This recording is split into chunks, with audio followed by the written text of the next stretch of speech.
नमस्कार। जय श्री कृष्णा। कुछ मित्रों की रिक्वेस्ट पर आज से मैं सेलिब्रिटीज के जन्म कुंडलियों पे एनालिसिस पेश करूंगा आपके सामने।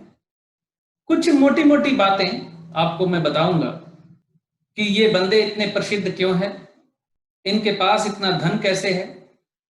तो आज इस कड़ी में सबसे पहले हम शुरुआत करेंगे धरती के एक धन कुबेर बिल गेट्स को लेकर। बिल गेट्स किसी परिचय के मोहताज नहीं है, सभी जानते हैं उनके बारे में।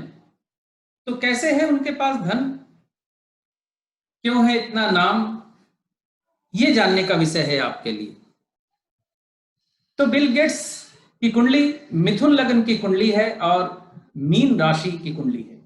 मोटे तौर पे आपने जो देखना है, लग्नेश बुध आयेश मंगल के साथ चतुर्थ भाव में स्वग्रही होकर बैठा हुआ है और द्वितीय चंद्रमा धनेश की दृष्टि बुध और मंगल पे है और बुध मंगल की दृष्टि चंद्रमा पे है। लग्नेश धनेश और आयेश का संबंध आपस में बना हुआ है। ग्रहों की ये स्थिति इन्हें काफी धनवान बनाती है। आप स्पष्ट देख सकते हैं कि धनेश चंद्रमा पे किसी भी पाप ग्रह की या क्रूर ग्रह की दृष्टि नहीं है। आयेश मंगल पे भी किसी पाप या क्रूर ग्रह की दृष्टि नहीं है। लग्नेश बुध पर भी किसी पाप ग्रह और किसी क्रूर ग्रह की दृष्टि नहीं है। हालांकि पाप ग्रह मंगल बुध के साथ बैठा हुआ है। तो यहाँ इनके नेचर में दो चीजें तो जरूर आती हैं कि धन कमाने के लिए इन्होंने एडजस्टमेंट का रास्ता तो अपनाया ही होगा। एडजस्टमेंट से आप समझते ही हैं मैं क्या कहना चाह रहा हूं। आप ये सोच सकते हैं कि इस व्यक्ति का सूर्य नीच का है तुला राशि में, सूर्य राहु के नक्षत्र में है, फिर भी इतना नाम क्यों है।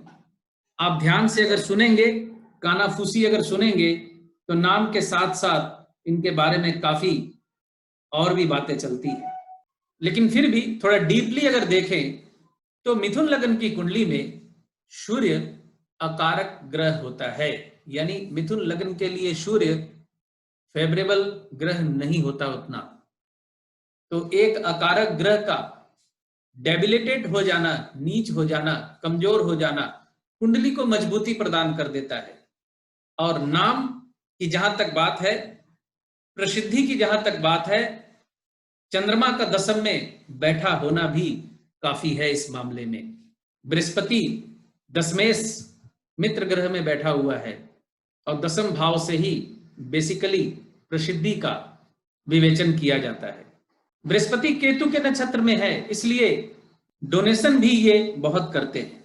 सर्वाष्टक वर्ग में आप द्वितीय भाव में देखिए 35 बिंदु है, 30 के ऊपर सर्वाष्टक वर्ग में बिंदु जैसे ही जाते हैं वो भाव शुभ हो जाता है और वो भाव जिस चीज से संबंधी होता है उन मामलों में शुभता प्रदान करने लगता है। साफ कहने का मतलब ये है सरल शब्दों में कि सर्वाष्टक वर्ग में जिस भाव में 30 से ज्यादा बिंदु होते हैं वो भाव बहुत शुभ फल देता है आपके जीवन में। यहाँ तीसरे भाव में देखिए 36 अंक है। साहस करने की चेष्टा, कम्युनिकेशन के मामले में, अब कम्युनिकेशन का ही काम है उनका, पूरा काम ही उनका कम्युनिकेशन के ऊपर टिका हुआ है। और चौथा भाव 21 बिंदु लिए हुए हैं।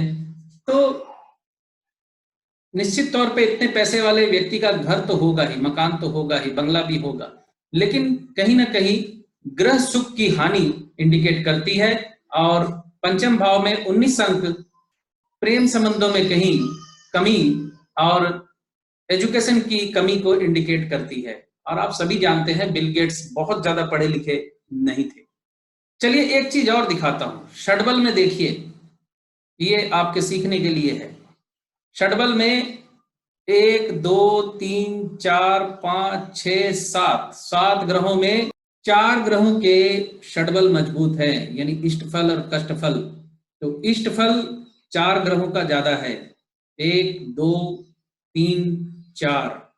यानी बुध, शुक्र, गुरु, चंद्र। बुध का षडबल में मजबूत होना, इष्टफल में मजबूत होना बहुत अच्छा है, क्योंकि बुध लग्नेश। शुक्र का मजबूत होना लग्जरी लाइफ इंडिकेट करता है। बृहस्पति का मजबूत होना, बृहस्पति धन कारक ग्रह होता है और दशमेश है। ध्यान दीजिए, दशम भाव से प्रसिद्धि का विचार किया जाता है। और चंद्रमा इष्ट फल में मजबूत होना, चंद्रमा कुंडली का धनेश है और चंद्रमा स्ट्रांग होने का मतलब है मन की शक्ति काफी मजबूत होती है ऐसे व्यक्ति की। द्वितीयेश भी है तो धन के मामले में काफी अच्छा फल इनकी जिंदगी में इनको मिला। बाकी कुछ नकारात्मक बातें भी हैं जो मैं नहीं बोलना चाहता, क्योंकि इतने बड़े व्यक्ति के खिलाफ मैं YouTube पे नकारात्मक कुछ बोलूंगा तो उसका खामियाजा बाद में भुगतना पड़ सकता है। तो मैं कुछ नकारात्मक बातें जो है यहाँ नहीं बता रहा। जो भी ज्योतिष है वो समझ सकते हैं, अपने अपने दिमाग से देखिए, समझिए। ठीक है, इजाजत दीजिए, मिलते हैं अगले वीडियो में किसी और सेलिब्रिटी के चार्ट को लेकर। तब तक के लिए नमस्कार, खुश रहिए, स्वस्थ रहिए।